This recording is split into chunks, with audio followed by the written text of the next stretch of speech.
Umjesto da ih koristite samo u kuhinji, stavite klinčiće ispred vrata, prozora ili čak ispod kreveta i otkrijte njihovu fantastičnu primjenu.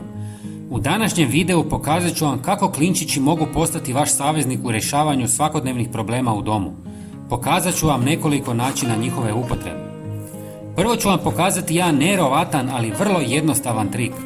Uzmite praznu bočicu sa raspršivačem i napunite je bijelim octom.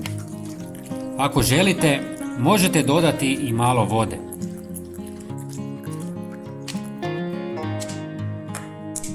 Zatim u nju stavite nekoliko komada klinčića i ostavite nekoliko dana da odstoji kako bi klinčići ispustili svoje hranjive tvari. Klinčići bogati eteričnim uljima s antibakterijskim i antifugalnim svojstvima udružuju se s moćnim dezinfekcijskim djelovanjem octa, stvarajući više namjensko sredstvo. Ova mješavina ne samo da učinkovito čisti površine, već i osvježava zrak, odbija insekte i glodavce, te ostavlja ugodan topao miris. Špricajte podove, površine, ulaz u kuću ili bilo koje drugo mjesto po želji.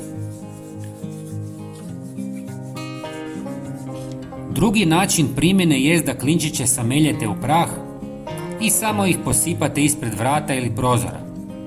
Ali postoji i bolje rješenje. Stavite ih u praznu kutiju od šibica ili zamotajte u foliju. Također, možete dodati i malo cimeta, crnog papra ili mente.